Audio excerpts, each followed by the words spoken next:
Hello and welcome back to all dear students. Welcome to Career Planet. Today we are going to solve some multiple choice problems on topic alcohol. So let's start. So our first question is, which one is the general formula of monohydric alcohol? आपको ये 4 फॉर्मूले दिए हुए हैं और आपसे पूछा है मोनोहाइड्रिक अल्कोहल का जनरल फॉर्मूला, सामान्य सूत्र क्या है।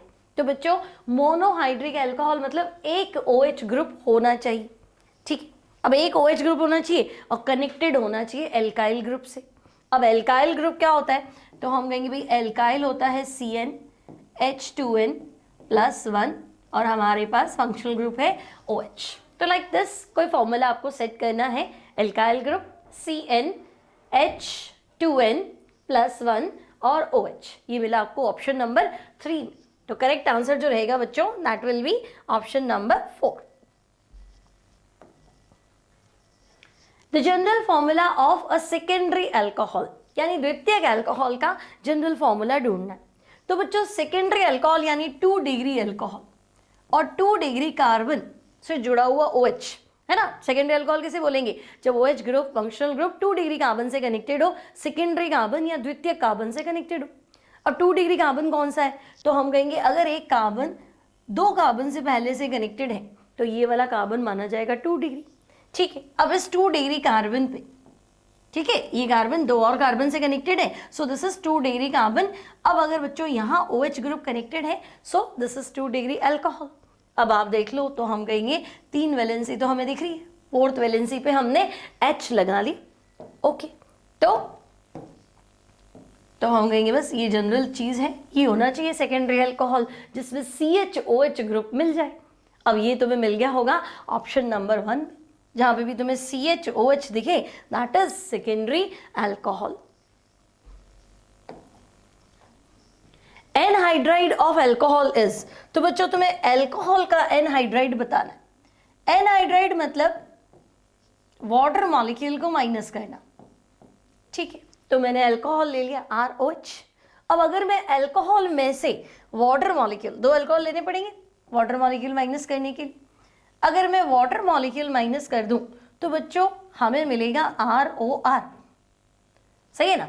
अल्कोहल में से वाटर को माइनस कर दो तो हमें मिल जाएगा अल्कोहल का एनहाइड्राइड। तो बच्चों ROR क्या होता है, तो हम कहेंगे ROR तो होता है एनहाइड्राइड ऑफ अल्कोहल तो है ही, लेकिन ROR क्या होता है, तो हम कहेंगे ईथर, फंक्शनल ग्रुप OR, तो हम कहेंगे this is ether. So correct answer will be option 1।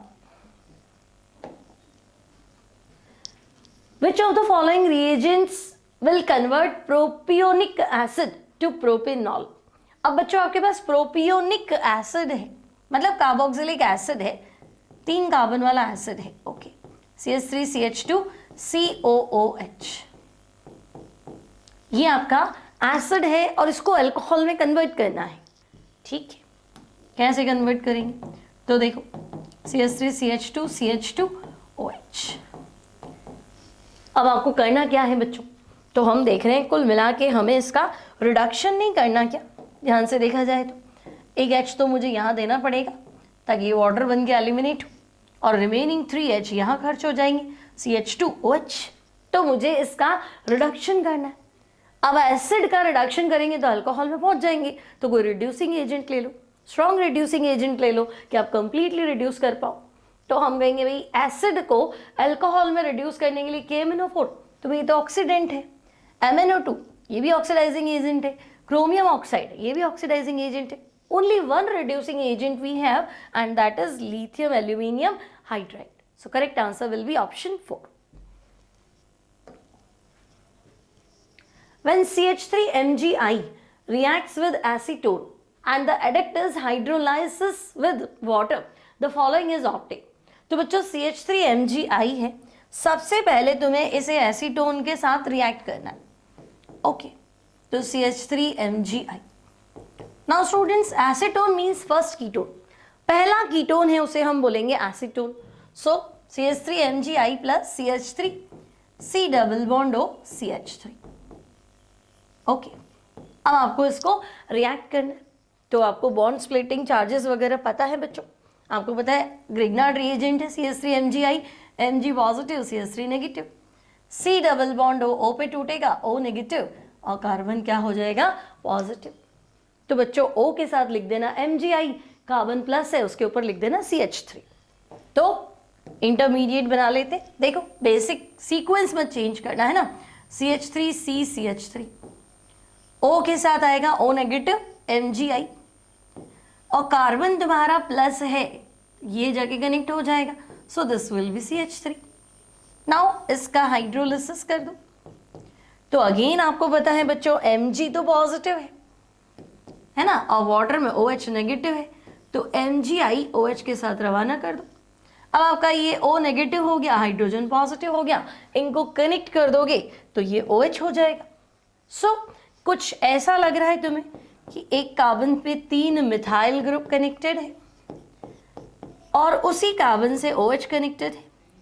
सो बच्चों OH जिस कार्बन से कनेक्टेड है वो ऑलरेडी 3 कार्बन से कनेक्टेड है, मतलब ये टर्शरी है, 3 डिग्री है, तो अल्कोहल तो बनाया ही है, so it will be tertiary alcohol, option third, तृतीयक अल्कोहल बनेगा। Next, which of the following reaction is used for the preparation of isopropyl alcohol. तो बच्चों अब आपको चेक करना है आइसोप्रोपाइल अल्कोहल। अब आप देखो, अगर मैं फर्स्ट ऑप्शन देखूं CH3MgBr और CH3CHO,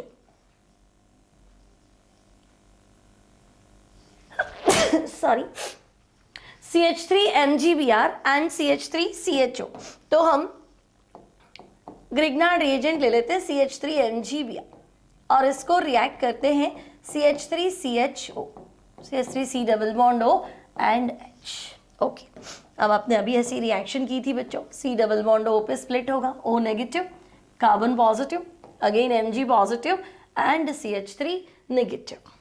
ठीक है, इंटरमीडिएट बना लो, तो बेसिक स्ट्रक्चर नहीं चेंज करोगे, स्केलेटन एज इट इज रखो, कभी रिएक्शन गलत नहीं होगी। ये यूं का यूं लिखो, यहाँ O लिखो, अब O नेगेटिव है तो भाई ये MgBr इसके पास जाएगा, तो O के साथ आ गया MgBr, और बच्चों ये C है, इसके ऊपर आ जाएगा CH3।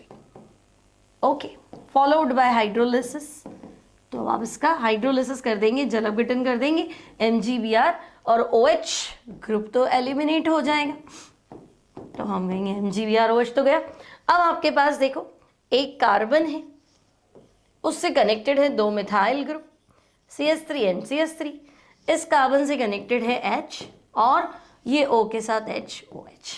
So this is isopropyl alcohol, तो फर्स्ट तो बनेगा ही बनेगा, फॉर्मिक एस्टर और 2 मोल C2H5MgBr। अब मुझे बताओ 2 मोल C2H5MgBr ले लिया तो फिर पहले तुम्हारा एल्डिहाइड बन जाएगा, प्रोपियोन एल्डिहाइड बन जाएगा, लेकिन वापस C2H5 लेओगे तो नंबर ऑफ कार्बन्स तो 3 से ज़्यादा हो जाएंगे, 5 हो जाएंगे, है ना। C2H5MgBr है ना, तो 2 बार लेओगे तो वैसे ही देख लो कार्बन 4 हो जाएंगे। हमें तो आइसोप्रोपाइल अल्कोहल चाहिए, टोटल नंबर ऑफ कार्बन ही हमारे पास 3 है, तो सेकेंड आंसर पॉसिबल नहीं है। अब 1 and 2, 1 तो है ही, 2 तो है नहीं, तो 3 होने से रहा, तो आपका करेक्ट आंसर जो होगा that will be option 1। Now R CH double bond CH2, ठीक है बच्चों, आपके पास एल्कीन है और एल्कीन की रिएक्शन आपको करानी है बोरॉन B2H6 से, बोरॉन हाइड्राइड से, इन प्रेजेंस ऑफ H2O2, तो आपको क्या मिलेगा। तो देखो एल्कीन का अगर तुम हाइड्रोबोरेशन करने जाओगे, B2H6 डाइमर होता है, एक्चुअली रिएक्शन हमें करानी होती है बोरॉन हाइड्राइड, तो बच्चों हाइड्राइड मतलब हाइड्रोजन नेगेटिव है, दैट्स वाई बोरॉन को मैंने 3 बार प्लस लिख दिया। ओके, अब 1 by 1 ले, या मैं 3 बार एल्कीन ले लेती हूँ, है ना, 1 by 1 करके ये क्या करेगा, हाइड्रोजन छोड़ेगा और आपको यहाँ पे हाइड्रोजन कनेक्ट करना है, तो मैंने 3 हाइड्रोजन है तो 3 एल्कीन ले ली। अब देखो रिएक्शन अकॉर्डिंग टू मार्कोनिकॉव ही है, माइनस वहीं जाएगा जहाँ हाइड्रोजन कम है। अब हाइड्रोजन माइनस है तो हम क्या कर सकते हैं, है ना, तो हमें मार्कोनिकॉव याद है, माइनस वहीं जाता है जहाँ हाइड्रोजन कम है, तो हम कहेंगे ठीक है, this is R CH2 CH2 और ये कनेक्ट हो जाएगा बोरॉन से, और 3 टाइम्स सेम रिएक्शन है, तो R CH2 CH2 again R CH2 CH2। Now hydrogen peroxide से इसको ट्रीट करना in presence of basic medium, तो बच्चों ये स्प्लिट हो जाएगा, है ना, और यहाँ लग जाएगा OH OH और OH। तो आपका आंसर जो आएगा that will be primary alcohol या 1 डिग्री अल्कोहल, यानी R single bond CH2 then CH2 then OH और बाकी बोरिक एसिड बनेगा साइड में। तो देखो फर्स्ट ऑप्शन तो कीटोन है, सेकेंड ऑप्शन तो डाइहाइड्रिक अल्कोहल है ना, तो आपके पास सेट ही क्या हुआ, third option that is 1 degree alcohol. So correct answer is option 3। The solubility of methanol in water is due to the fact that, अब बच्चों मीथेनॉल वाटर सॉल्युबल है, शेप से क्या लेना देना, दोनों का शेप बेंट है, सॉल्युबिलिटी का शेप से कोई लेना देना नहीं है। फिर दोनों का ऑक्सीजन एटम sp3 हाइब्रिडाइज्ड है, उससे भी हमें कोई लेना देना नहीं, सॉल्युबिलिटी का हाइब्रिडाइजेशन से, शेप से, बॉन्ड एंगल से कोई लेना देना नहीं होता। Then both form hydrogen bonds with one another, तो हम कहेंगे हाँ ये बात तो सही है, ठीक है, सॉल्युबिलिटी की वजह सिर्फ यही है, बाकी बातें सही है उससे मतलब नहीं। सॉल्युबल क्यों है, अल्कोहल या मीथेनॉल सॉल्युबल इन वाटर होता है क्योंकि alcohol forms intermolecular hydrogen bond with water, so they are soluble. So correct answer will be option 3। The product of the reaction, आपके पास है इथेनॉल और कॉपर, तो बच्चों बहुत अच्छी रिएक्शन है। व्हेन वेपर ऑफ अल्कोहल, जब हम अल्कोहल की वेपर को कॉपर पे 300 डिग्री सेंटीग्रेड पे पास करते हैं तो हमें पता होना चाहिए दिस इज डिहाइड्रोजिनेशन रिएक्शन। ये जो रिएक्शन है ना बच्चों, दिस इज डिहाइड्रोजिनेशन, हिंदी में बोलेंगे विहाइड्रोजनीकरण। अब बच्चों डी मतलब डिलीट होना, बाहर निकलना, हाइड्रोजिनेशन मतलब हाइड्रोजन, तो भाई इस रिएक्शन में हाइड्रोजन जो है वो डिलीट हो जाती है, बाहर निकल जाती है। तो एक तरह से हम बोलते हैं कि भाई लाइक ऑक्सीडेशन जैसा ही तो है। तो CH बॉन्ड टूटेगा, OH बॉन्ड टूटेगा और आपका आंसर जो होगा that will B CH3 C double bond OH, यानी कि acetaldehyde. Okay, so correct answer will B acetaldehyde यानी कि CH3 CHO यानी option number 3। So correct answer is 3। Which of the following or oxidation gives carboxylic acid in one step? अब मुझे carboxylic acid चाहिए और एक ही स्टेप में चाहिए। तो देखो अगर 1 डिग्री अल्कोहल होगा तो पहले स्टेप में ऑक्सीडाइज होगा, एल्डिहाइड बनेगा, और एल्डिहाइड के बाद में क्या होगा, कार्बोक्सिलिक एसिड बनेगा, ठीक है ना भाई। RCH2OH अगर होता बच्चों, मान लो अगर प्राइमरी अल्कोहल है और मैं इसका ऑक्सीडेशन कर भी दूं, है ना, तो फर्स्ट स्टेप में ये एल्डिहाइड बनाएगा और एल्डिहाइड डायरेक्टली और बहुत जल्दी ऑक्सीडाइज्ड हो जाते हैं और हमारा आंसर होता है कार्बोक्सिलिक एसिड। लेकिन अल्कोहल से चाहोगे तो 2 स्टेप, फिर 2 डिग्री अल्कोहल से तो फिर कीटोन पे जाओगे फिर ड्रास्टिक कंडीशन होगा तो थोड़ा डिफिकल्ट है। टर्शरी में पहले अल्कीन बनेगा, अगर तुम ऑक्सीडेशन में जाते भी हो या कॉपर डिहाइड्रोजनेशन में भी जाते हो तो पहले अल्कीन बन जाता है, आफ्टर दैट कीटोन बनता है, फिर ऑक्सीडेशन, तो बहुत ज़्यादा स्टेप्स ज़्यादा हो जाते हैं। तो एक ही स्टेप में अगर आपको आंसर चाहिए तो वो मिल जाएगा एल्डिहाइड। एल्डिहाइड डायरेक्ट ऑक्सीडेशन पे क्या दे देगा, कार्बोक्सिलिक एसिड।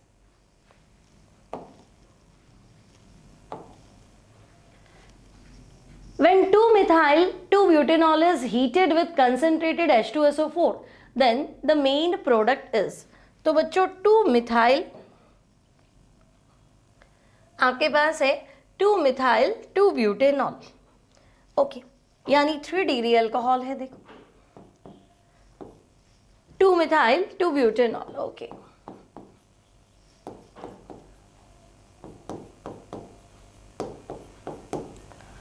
ये हो गया बच्चों 2-methyl 2-butanol। अब आपको पता है कंसंट्रेटेड H2SO4 मतलब डिहाइड्रेशन, है ना, अगर कंसंट्रेटेड H2SO4 के साथ हम हीट करेंगे तो डिहाइड्रेशन, निर्जलीकरण होगा, मतलब वाटर मॉलिक्यूल लूज होना।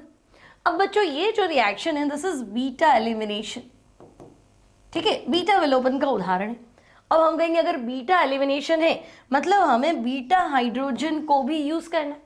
भाई ये कार्बन तो OH देगा और बीटा हाइड्रोजन H देगा, तो बीटा हाइड्रोजन तो ये भी है और ये भी है। अब मुझे बताओ अगर हम इसका H रिमूव करते हैं तो डबल बॉन्ड यहां आएगा, तो हमारा आंसर होना चाहिए CH3C CH3, यहाँ से OH गया, यहाँ से H गया, double bond CH3, 2 methyl 2 butene. और बच्चों अगर तुम यहाँ से हाइड्रोजन एलिमिनेट करते हो तो डबल बॉन्ड तुम्हारा इधर आ जाएगा, और अब तुम्हारा आंसर जो होगा that will be 2 methyl 1 butene. तो हम कहेंगे दोनों है। अब इसने क्या पूछा है, मेन प्रोडक्ट पूछा है, तो आंसर तो दोनों है, लेकिन मेजर और माइनर पूछा है। तो बच्चों ये ज्यादा सिमेट्रिक है, देखो 2 ब्यूटीन, डबल बॉन्ड के लेफ्ट में भी 2 कार्बन है, राइट में भी 2 कार्बन। यहाँ पे देख लो C डबल बॉन्ड C से कनेक्टेड अल्फा हाइड्रोजन कितने है ना, ये आपका अल्फा कार्बन हो गया, हाइड्रोजन 3, ये भी 3 और ये भी 3, तो ये मोर सिमेट्रिक है। ऐसे कर लो, अल्फा हाइड्रोजन ज़्यादा है, सो ये मेजर हो जाएगा और ये माइनर हो जाएगा। तो क्वेश्चन में स्पेशली मेंशन किया है कि भाई मेन प्रोडक्ट बताइए, मुख्य उत्पाद बताइए, तो major product will be 2 methyl 2 butene, option number 2। Now, when ethanol is heated with red phosphorus and HI, अब बच्चों देखो रेड फॉस्फोरस और HI जो है वो हमेशा आपको एल्केन ही देगा, ठीक है। रेड फॉस्फोरस और HI, इसको ऑक्सीजन का दुश्मन मान सकते हो, ये इतना रिड्यूस करेगा कि पहले इसको तो बाहर निकालेगा, ठीक है। तो भाई ये तो गया HI से, ये तो वाटर बना के एलिमिनेट हो गया, और इसको भी रिड्यूस करेगा। तो यहाँ जो आंसर है दैट इज CH3 और I जो है I2 बन के उड़ जाएगा। तो आंसर विल बी एल्केन। अब इनिशियल 2 कार्बन है तो 2 कार्बन वाला एल्केन, यानी कि इथेन जो है CH3 CH2 और ये H ऐड हो जाएगा, so this is CH3 single bond CH3 यानी कि C2H6 यानी कि इथेन। तो यहाँ करेक्ट आंसर हो जाएगा बच्चों आपका इथेन। आपको हमेशा याद रखना है जब भी रेड फॉस्फोरस और HI हो तो प्रोडक्ट आपका रहेगा एल्केन, चाहे वो अल्कोहल हो, चाहे वो एल्डिहाइड हो, चाहे कार्बोक्सिलिक एसिड हो या कुछ भी हो, ठीक है। रेड फॉस्फोरस और HI आते ही आपका आंसर हो जाना चाहिए एल्केन। तो आई थिंक अच्छे क्वेश्चंस थे अल्कोहल के, आपको हेल्प करेंगे बच्चों एग्जाम्स के अंदर, चाहे वो बोर्ड एग्जाम्स हो, नीट हो, जेई क्रैक करना हो। मिलते हैं अगली क्लास में, till then keep studying and good bye.